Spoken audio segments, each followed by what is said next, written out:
ఒకసారి కూడి వచ్చిన మీ అందరూ కూడా వందనాలు. దేవుడు మనందరినీ ప్రేమిస్తున్నాడు. ఆయన మా దేవుడు అయితే మనల్ని ఏం చేస్తున్నాడు?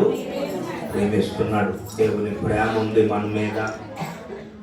ఈరోజు సజీవులుగా ప్రభు సన్నిధిలో ప్రభువుని మనం స్తుతించగలుగుతున్నామంటే దేవుని ప్రేమ, దేవుని కనికరం, దేవుని దయ, ఇవన్నీ కూడా దేవుడు మన మీద చూపిస్తున్నాడు. ఈ వారం పరిచర్లన్నీ దేవుడు సహాయం చేశాడు. ఒక కుటుంబం దగ్గర గొప్పగా దేవుడు కార్యాలు జరిగించాడు. ఈ వారం కూడా అలాగే ప్రభు సన్నిధిలో సాగుతాం. దేవుడు మనల్ని ఆశీర్వదిస్తాడు. వచ్చే సంవత్సరం ముందుగానే మనం అన్ని కూడా ప్లాన్ చేసుకుందాం బిడ్డలారా. జనవరి నెల నుంచే సంఘంగా మనం కొన్ని ఆలోచనలు చేసుకుందాం. దేవుడు చక్కగా మనం నడిపిస్తాడు. దేవుడు సమృద్ధిగా అన్ని కూడా ఆయన జరిగిస్తాడు. దేవునికి స్తోత్రం. మనం మన పనులే కాదు కానీ దేవుని పనులు కూడా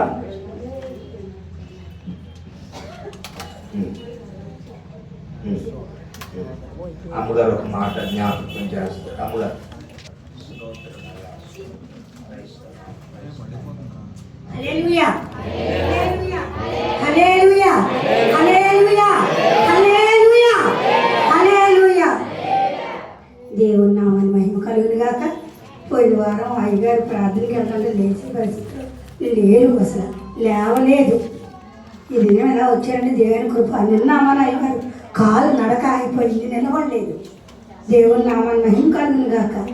ఆ దేవుని కృప చేత మరి ఈరోజు ఉదయం 4 గంటల నుంచి లేచి కొంచెం హాల్లో అటు ఇటు తిరగడం మొదలుపెట్టారు. నేను ప్రార్థనకి వెళ్దామా బాబు అంటే టైం తగ్గించేసి వెళ్దామమ్మా అని అన్నారు. దేవుని నామాన్ని మహిమ కలుగును గాక. మరి సంఘం చేసిన ప్రార్థన ఎంతగానో మరి దైవజనుల్ని మనం మర్చిపోవాలి. వాటికి 3 ఏళ్ల క్రిందటి అయినప్పుడు కూడా ఆయన సజీవ స్థితిలో ఉంచి ఇలాగా దినదినము మన కళ్ళ ముందు ఇలా కనబడుతున్నారంటే మన సంఘం బిడ్డలు అనేక మంది మరి దాసుల గురించి చేసిన ప్రార్థనలు బట్టే ఈ దినాన్ని ఇలాగా ఉండగలుగుతున్నాం. హల్లెలూయా. లేకపోతే మనం ఎప్పటి వారం ఎంతటి వారం మనమనగా మన భక్తి అనగా మన స్థితి అనగా మన పరిస్థితులు అనగా మన దేవుడు తెలుసు కాబట్టి దేవుడు దినదిన మనల్ని లేపుతున్నాడు. హల్లెలూయా. అలాగే నా భర్తనే కాదు, ఈ మందిరంలో ఇంకా అటువంటి వారికి ఇంకా చూడలేము, లేవలేడు, తిరగలేడన్న వ్యక్తిని కూడా లేపారు. హల్లెలూయా. రేవతి వాళ్ళ నాన్నగారు కూడా అదే పరిస్థితికి వెళ్ళిపోయారు మా ఇంట్లో. హల్లెలూయా. అందరం మా ఇరుగు పొరుగు కూడా చాలా విచిత్రంగా విడ్డూరంగా చెప్పుకోవడం మొదలుపెట్టారు. అయినప్పటికీ కూడా మన ప్రభు గొప్పవాడు కాబట్టి ఎవరైతే మనల్ని ఎక్కిరించాలని చూస్తారో దేవుడు వాళ్ళ ముందే మనల్ని బలంగా నడిపించి ఆయన కళ్ళ ముందు వాళ్ళని వాడుకుంటున్నాడు. దేవుడి నామానికి మహిమ కలుగును గాక. చిన్న మాట ఏమీ కాదు, చిన్న మాట ఏంటంటే గతంలో మనం కొంతమందికి కలిగి ఉన్నవాడు కలగలేని వాళ్ళకి బట్టలు ఎట్టేవాడు. హల్లెలూయా. కొంచెం ఇవన్నీ కూడా కరోనా వచ్చిన కాంచి చాలా మటుకి ఇప్పుడు మరి అన్నీ అయిపోయినాయి. భోజనాలు పెట్టుకోవడం అన్నీ చాలా మటుకి మరి దగ్గర 9 అంచులు అన్నీ తగ్గిపోయినాయి. కానీ మళ్ళీ మనం దేవుడు బలంగా ఉంచుతున్నాడు కాబట్టి మళ్ళీ అన్నీ కొనసాగించుకుందాం. ఎవరికైనా కలిగిన వారు ఉంటే ఎవరికైనా ఏమైనా పెట్టాలి, ఏ బట్టలేని అనుకుంటే మగవాడి కంటే వైట్ బట్టలు తీయండి, ఆడవాళ్ళు పెట్టాలని కూడా తెల్లచీరలు తీయండి, తెలుగు తీయండి ఈసారి. ఎందుకంటే తెలుగు చాలామంది బిడ్డలకి సరిగా అందలేదు. హల్లెలూయా. ఈ దినాన్ని తెల్ల బట్టలు కట్టుకోమన్నారట. నాకు తెలీదు, మేము ఎప్పుడు అయ్యా కట్టుకుంటాం కదా, మాకు తెలియని పర్లేదు. అయ్యగారు నిన్న ఉదయం మా ఇంటికి వెంకట్రామయ్య గారు వచ్చారు ప్రార్థన చేయించుకున్నాను. ఆయన అన్నారమ్మా ఈరోజు ఏదో ఫోటో తీసుకున్నాం అన్నారు. అయ్యగారు బయట బట్టలు వేసుకోమన్నారని చెప్పాడు. అలాగా అనుకున్నాను. కానీ కొంతమందికి అందడం లేదు. కానీ మీరు పెట్టాలనుకుంటేనే ఏదైనా మీ మనసులో ఉంటే ప్యూర్ వైట్ తీసేయండి. దేవుని నామాన్ని మహిమ కలుగుగా. ఖరీదంతా ఏటని ఏమీ కాదు, మీకు కలిగినంతలో దేవుని నామాన్ని మహిమ కలుగును గాక.